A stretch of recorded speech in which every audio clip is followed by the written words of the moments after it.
porque nosotros no debemos ya pensar como individuos y con intereses personales, sino debemos pensar en la especie humana y obviamente en las futuras generaciones, qué es lo que les vamos a dejar. Tengo que darle un agradecimiento también a la Unión Sindical Obrera, pues gracias a su apoyo es que he podido recorrer el país en los últimos 4 años, llevándoles un mensaje y un conocimiento a las comunidades para que entiendan lo importante de un recurso natural tan estratégico como lo es el petróleo, el gas, obviamente los minerales y fundamentalmente el agua, y que con base en esos conocimientos las comunidades se organicen, creen comités de vigilancia ciudadana para obligar a la industria petrolera y minera a las buenas prácticas, porque nuestro eslogan como sindicato es petróleo sí, pero no así. Obviamente el hidrocarburo es un recurso importante y trascendental para el desarrollo económico de las naciones, y de por sí los países industrializados hoy lo son gracias a los recursos mineroenergéticos, pero que en sus inicios fueron explotados en su suelo y en su subsuelo, pero como son recursos naturales no renovables, se agotan. Y al agotárseles esos recursos naturales, emprendieron una cruzada que es la que se conoce como el neoliberalismo, en la cual bajo el consenso de Washington los 28 países miembros de la OCDE o Organización para la Cooperación y el Desarrollo Económico, el cual hoy está conformado por 34 países, llegaron al acuerdo de venir a los países tercermundistas como el nuestro, especialmente en Latinoamérica y África, por unos recursos minerales o unas materias primas que a ellos se les agotaron y que son necesarios para ellos mantener su hegemonía y obviamente su desarrollo. Pero nosotros, como víctimas de ese saqueo de esos recursos, solamente estamos recibiendo los impactos y las afectaciones no solo ambientales, sino económicas, sociales, culturales y obviamente una desolación que si lo seguimos permitiendo, nuestros hijos y nuestros nietos nos van a juzgar por haber sido unos abuelos y unos padres troilos o sin los suficientes pantalones para haberle dicho no al saqueo y habernos parado en la raya a estos gobernantes cándidos y quizás manipulados por las grandes potencias y sobornados por las multinacionales para permitir el saqueo de unos recursos que, como el níquel, están llevándose de Cerro Matoso.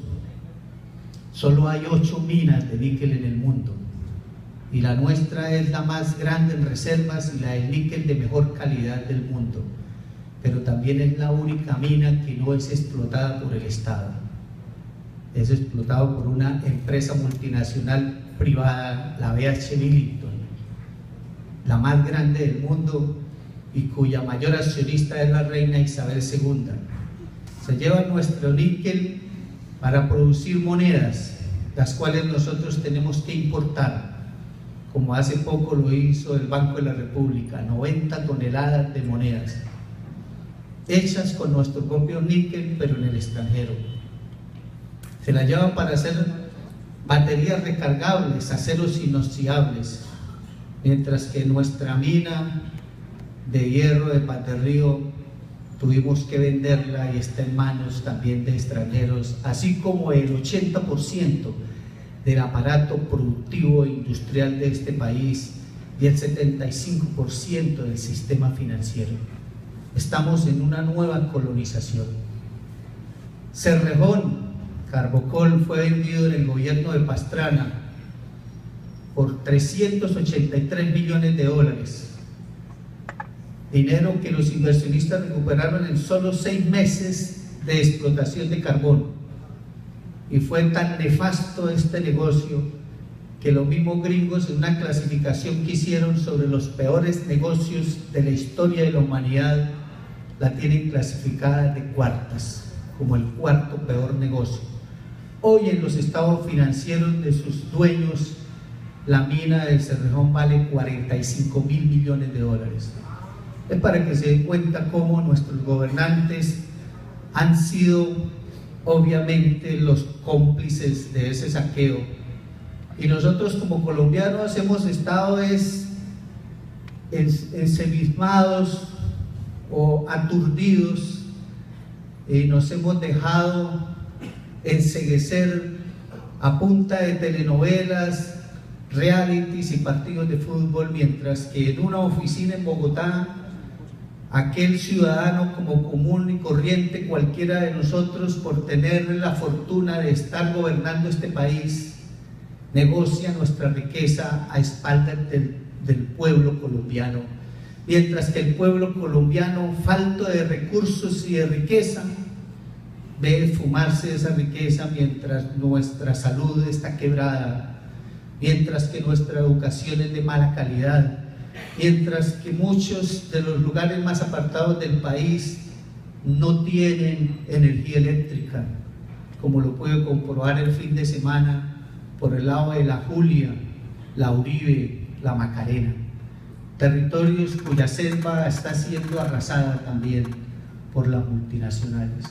Señores, llegó la hora de despertar y de decirle no al saqueo y de proponer cambios fundamentales en la política petrolera y minera de este país.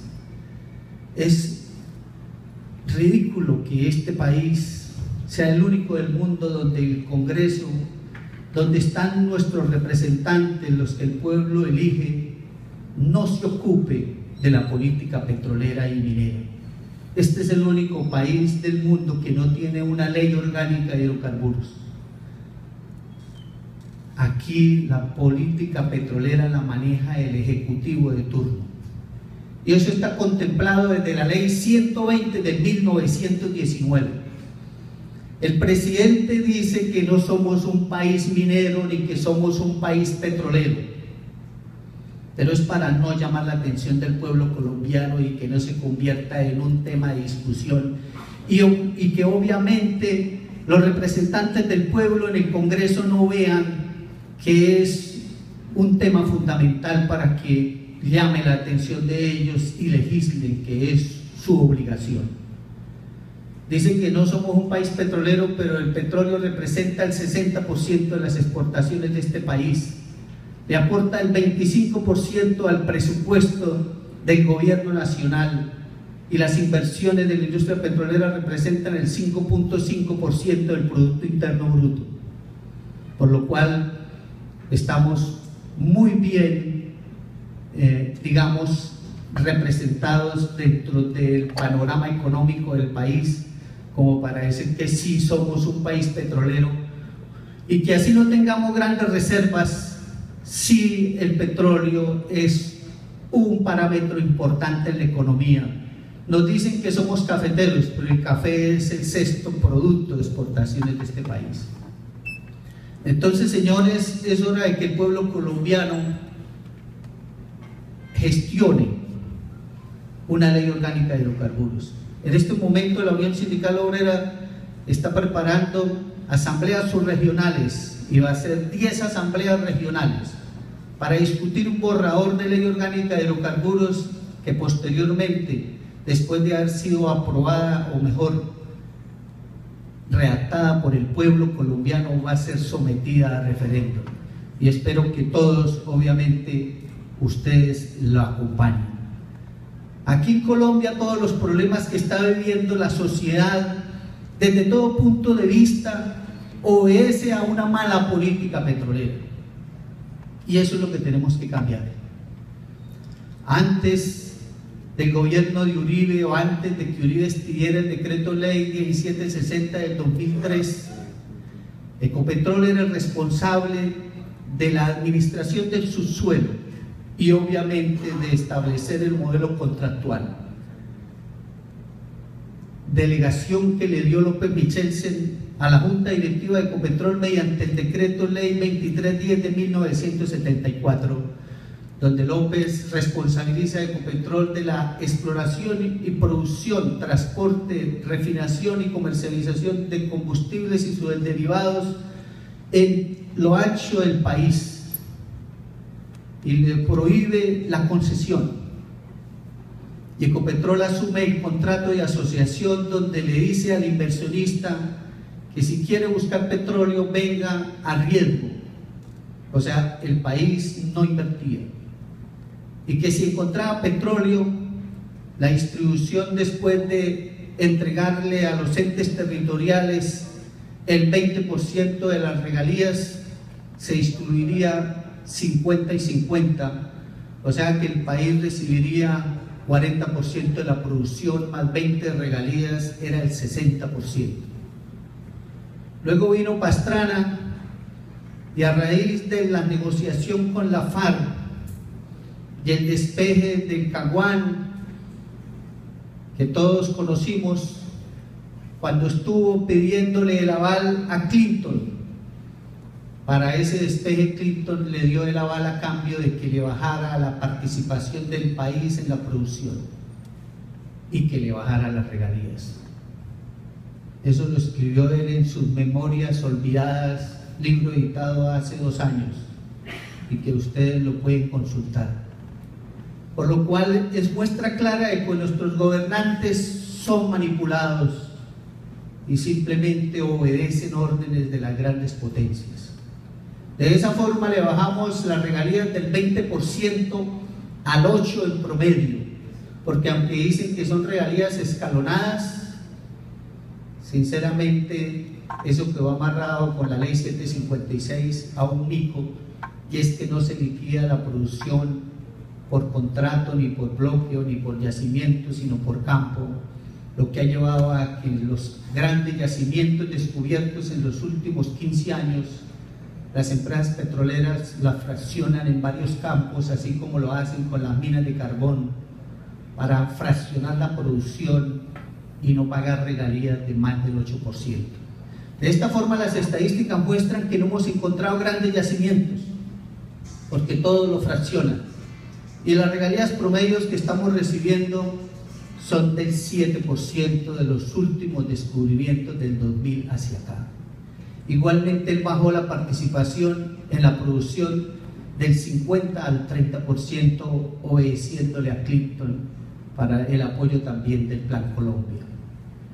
Resulta de que no hubo paz con la FARC, nosotros cedimos participación en la renta petrolera y obviamente seguimos en la misma problemática desde el punto de vista de violencia, inseguridad, ni nada de reformas positivas a favor del pueblo colombiano. Luego vino la belleza del Uribe.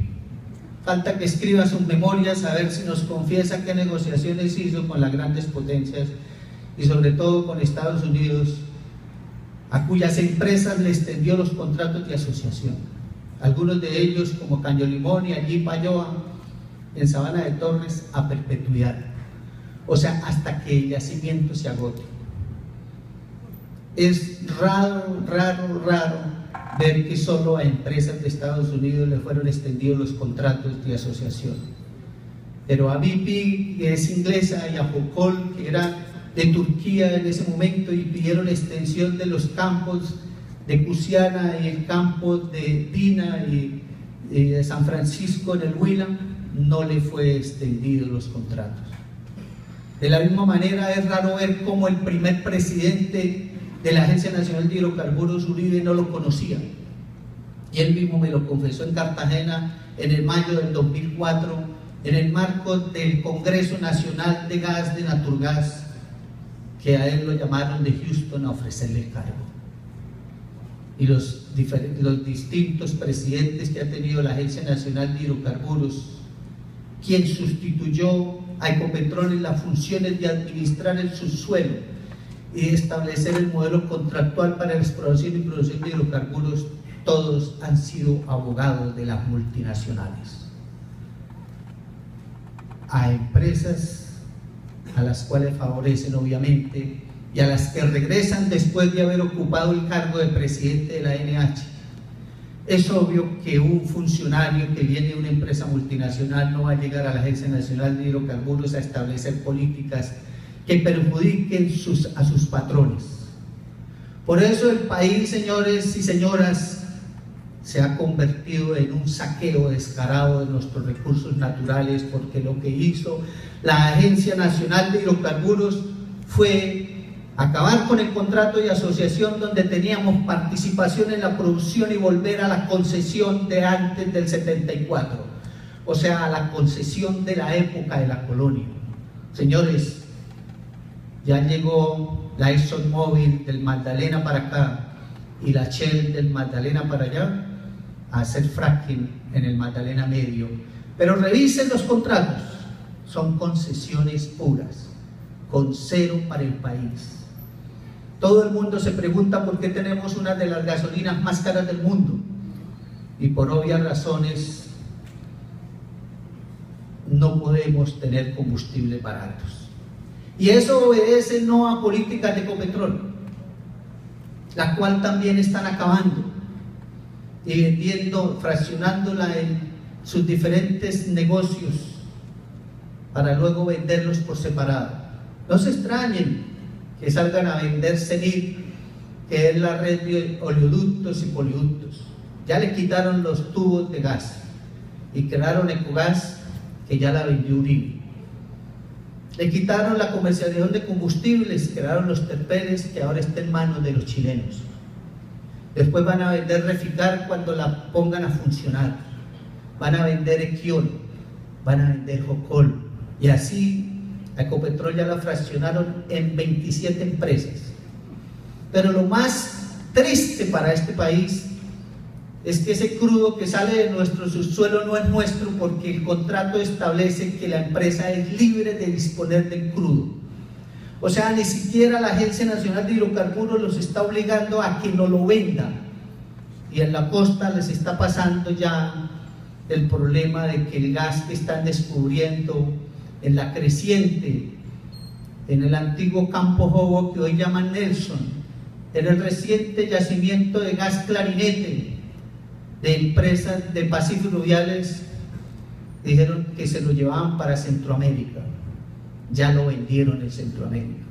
Están montando una planta de licuefacción en el Golfo de Morrosquillo. Y los costeños, cuyo yacimiento de Chuchupa se está agotando y tendrá gas hasta el 2017, tienen que construir una planta de regasificación en Pasacaballos para importar gas licuado. Algo contradictorio. Eso es como si la señora de uno vendiera almuerzos y uno tuviera que pedir a domicilio. Es paradójico que el gas de la costa se vaya para el extranjero y los costeños tengan que importar gas para suplir sus necesidades. Y eso, señores, nos va a pasar con el crudo, porque a futuro, a raíz de no solo la crisis que ya vemos que viene ambiental desde el punto de vista del calentamiento global y la crisis de alimentos que lleva a la escasez de aguas potables, también va a haber una crisis energética y las multinacionales se van a llevar el crudo, y nosotros o nuestros hijos y nietos van a ver cómo tenemos que o tendremos que importar petróleo para refinar, si es que es rentable refinar, porque para Ecopetrol es más rentable importar combustibles. Ahora, si nos venden los hidrocarburos, señores, el contrato estipula que se les pagará a precio internacional y en boca de pozo. O sea que Ecopetrol tiene que recoger el crudo en el campo y llevarlo hasta la refinería y pagarlo como si lo importara. Obvio, señores, que si yo soy dueño de una panadería y tengo que importar la harina y la harina es costosa, yo no puedo bajarle el pan de 200 a 100 pesos porque me quiebra. Por eso el expresidente de Ecopetrol Gutiérrez Pemberti decía cuando había la polémica del precio de los combustibles: no le podemos bajar a los combustibles porque Ecopetrol se quiebra. Ahí sí, como decía mi abuelo, por querer matar las pulgas resultamos matando el perro. Y eso es culpa de la nefasta política petrolera de este país. Este es el único país petrolero donde la petrolera no está obligada a vendernos el crudo para suministro interno y donde no tenemos un precio preferencial de ese crudo para refinar internamente. Eso es un saqueo, vuelvo y repito, descarado. Y nosotros estamos aquí aturdidos y no hacemos nada. Señores, si no hacemos nada, nuestros hijos y nuestros nietos van a sacar nuestros huesos y los van a quemar. Y nos van a juzgar por ser ciegos, sordos y mudos, como dijo Shakira. Por lo tanto, tenemos que unirnos todo el pueblo colombiano en una cruzada de cambiar esta política petrolera. Y si nuestros gobernantes no cambian la política petrolera y minera a favor de este país, pues tenemos que cambiarlos a ellos, porque los culpables somos nosotros por no saber elegir. Y señores, esas políticas han llevado a que le entreguen bloques a empresas de dudosa reputación. Hasta narcotraficantes son dueños de campos petroleros hoy en Colombia. Los hijos de los ministros, de los exministros, de los senadores, de los exsenadores son dueños de licencias mineras y de bloques petroleros. Son empresas chichipatas. La Agencia Nacional de Hidrocarburos ha repartido 378 bloques, la mitad de ellos a dedo, pero a más de 140 empresas, de las cuales más de 100 son de papel, sin músculo financiero y sin conocimiento tecnológico, por lo cual están llegando a sus campos y han atropellado a los campesinos violándoles sus derechos. En el gobierno de Uribe también aprobaron la ley 1274, llamada Ley de Servidumbres Petroleros, que no es sino una ley en la cual le abren el broche o el portón de su finca a las petroleras para que entren como Pedro por su casa y hagan con ustedes lo que quieran, inclusive si usted se opone, amenazarlo con la expropiación de sus fincas. Porque desde 1919 está contemplado que la industria petrolera es de utilidad pública y de interés social, y de ahí se escudan para decir que eso es de interés general y que los intereses suyos como finquero están por encima de los intereses generales, donde es una riqueza que así la Constitución en su artículo 332 diga que el subsuelo, los recursos naturales son del Estado y que el Estado somos todos. Realmente eso es cierto cuando el hidrocarburo está abajo, pero cuando la petrolera lo saca es de ellos, por lo cual eso no tiene ninguna utilidad pública ni ningún interés social. Además, hoy las petroleras tienen autonomía. Nadie las vigila, las controla ni las supervisa. Ecopetrol por lo menos era coadministrador del campo y tomaba las decisiones conjuntamente, sancionaba, suspendía a las empresas si tenían malas prácticas. Hoy en día las petroleras hacen lo que se les da la gana. Atropellan a las comunidades y contaminan porque no utilizan buenas prácticas, y además la legislación ambiental en este país es laxa. Aquí se contamina legalmente, la ley les permite contaminar, por lo cual los invito a pararnos en la raya y a pararnos como machos, como santanderianos, y a defender lo único que le podemos dejar a nuestros hijos y a nuestros nietos, como lo decía aquí el cura. Y realmente eso es cierto. En casi todas partes del país donde voy, quienes lideran estos movimientos sociales son los sacerdotes. Ellos son los que me invitan a dar las charlas y a la capacitación de las comunidades, porque realmente el sector político o politiquero de este país está corrupto y está vendido y se deja manipular por las multinacionales y se vende por cualquier tajada de galleta untada con mermelada. Realmente es una vergüenza lo que está pasando en este país y tenemos que cambiar esa conciencia. A mí me invitaron para que hablara del fracking y me tomé estos minutos para hablar de la política petrolera porque es trascendental. Nosotros no sacamos nada con venir a foros, seminarios y congresos y hablar de todas las porquerías que genera la industria petrolera en su contaminación a lo largo y ancho del país, en cada una de sus actividades, siendo la industria más contaminante del mundo, si no cambiamos la legislación, porque de ahí es que se soporta la democracia y la estabilidad de un pueblo. Señores, el fracking o el fracturamiento hidráulico de lutitas en Estados Unidos ha hecho también hasta para vender. La diferencia es que allá el dueño de la finca es dueño de su suelo y es dueño del petróleo, y las petroleras negocian con el dueño de la finca. Aquí no. Aquí es dueño usted de su suelo, pero no de su subsuelo. Sin embargo, para explotar el subsuelo tienen que utilizar el suelo. Pero vuelvo y repito, se escudan de la utilidad pública para expropiar o entrar a sus fincas como se les dé la gana y pagar servidumbres que son unas migajas que obviamente no compensan todos los impactos que generan. Aquí en San Vicente de Chucurí, lo decía el doctor Pinto y lo decía nuestro sacerdote, lo más importante es la parte agraria, y puede ser que ustedes no cambien sus prácticas hacia la industria petrolera si los invaden, pero señores, la inercia de todas las regiones petroleras es la misma. Ustedes, sus salarios o sus jornales de 15.000, 20.000 pesos diarios no pueden competir con las petroleras, y eso va a llevar a que sus actividades agropecuarias se paren o se desaparezcan, porque después, si entra la industria petrolera, no van ustedes a poder conseguir obreros para cosechar el cacao ni para cosechar sus mandarinas. Esos procesos se terminan y todo el mundo se pega a la malla y a vivir de un 28 y esperar un turno en la petrolera. Industria que puede durar 15, 20, 30 años y muere la generación que sabía cultivar la tierra, que la sabía trabajar. Los jóvenes que nacen en la industria petrolera incrustada dentro de su territorio no aprenden los oficios del campo. Y cuando el petróleo se acaba, esta gente de la nueva generación no sabe ni siquiera sembrar una lluvia.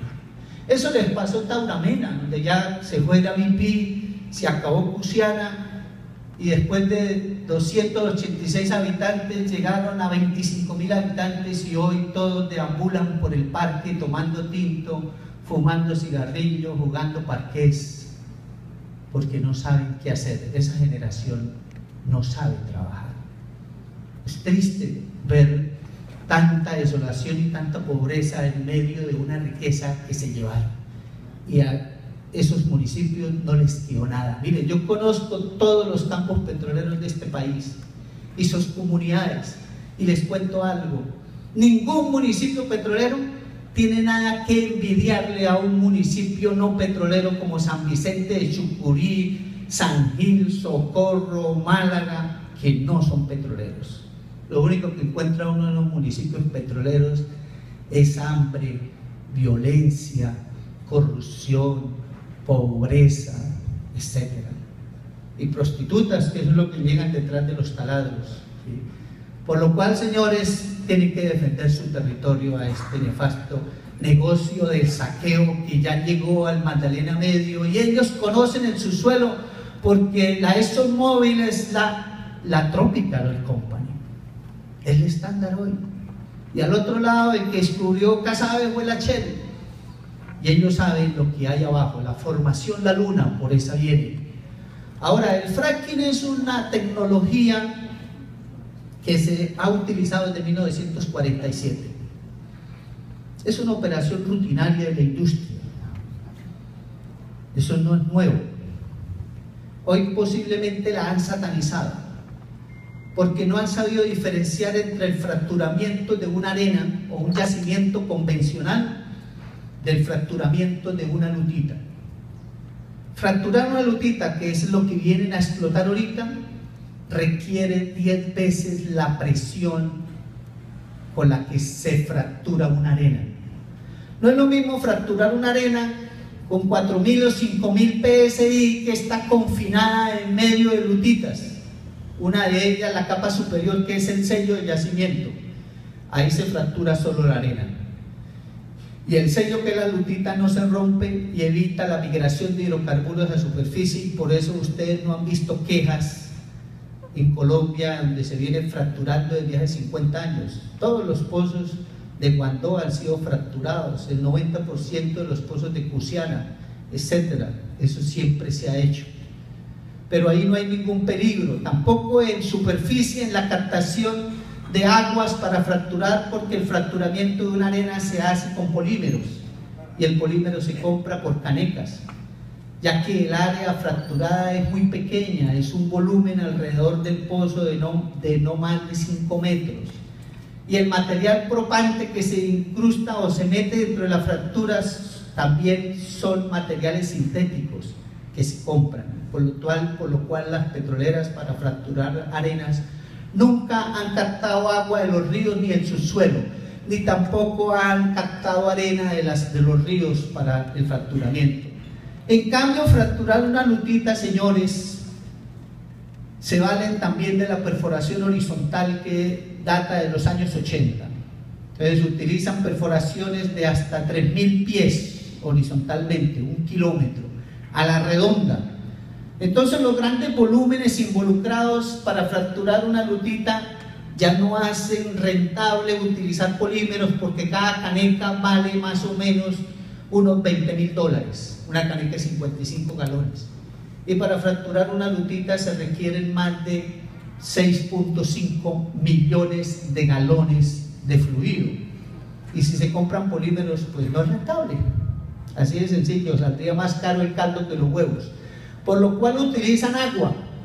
Entonces utilizan volúmenes desde 6.5 hasta 30 millones de galones por pozo, y obviamente tendrán que captarlos de alguna quebrada o del subsuelo, disminuyendo el nivel freático del subsuelo, como ha ocurrido en Texas, California, en Estados Unidos, donde ya los agricultores se quebraron porque su nivel freático bajó de 30 metros a 300 metros.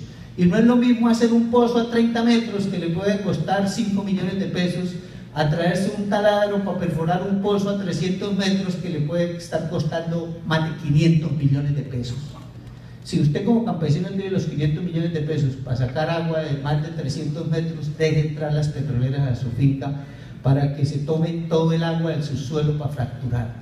Ahora, como esa agua hincha las arcillas, utilizan químicos que inhiben el hinchamiento de arcillas, y esos químicos son tóxicos, y esas aguas que inyectan hasta el 80% pueden regresar a superficie. Entonces viene el problema de la disposición de esas aguas. Si las colocan en piscinas, cuando llueve se pueden rebosar y regarse por los caños y las sabanas, contaminando las aguas y los pastos. Y si las reinyectan en el subsuelo, puede ocurrir lo que ocurrió en Pensilvania, que empezaron a reinyectar las aguas y generaron sismos, convirtieron la zona en una zona de sismicidad, porque al inyectar el agua fracturan las rocas, y lo hacen en formaciones someras, y además contaminan las aguas subterráneas, ¿sí? Fracturar una lutita, si esta lutita está a menos de 4.000 pies de profundidad, las fracturas son verticales y se pueden extender hasta superficie, porque rompen las rocas vecinas y se pueden interconectar con fracturas naturales, que es cosa muy probable aquí en el Magdalena Medio, porque este país es un país fallado.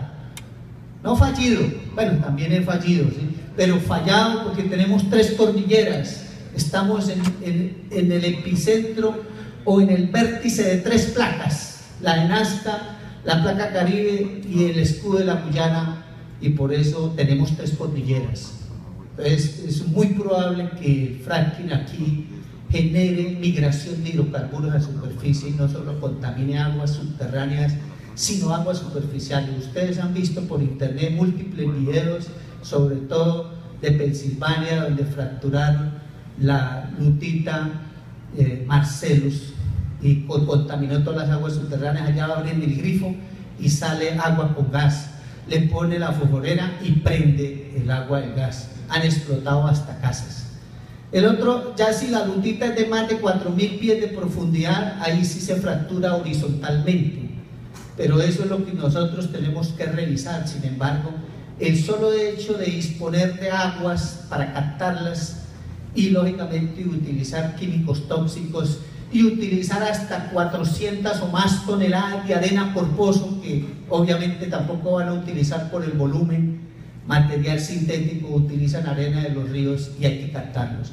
Por lo cual, señores, de todas formas, así ellos apliquen buenas prácticas y vengan a darle conferencias de que lo vamos a hacer suave y que no va a haber ningún impacto y que le vamos a traer el desarrollo y la riqueza. Ya saben que por la política petrolera todo es de ellos y aquí no va a haber participación en la renta petrolera para las comunidades. Lo poco que nos queda son regalías que también Santos, con el acto legislativo 05 y la ley 1530 del 2012, le quitó las regalías a los municipios, por lo cual ni siquiera las escasas regalías que quedan le van a llegar.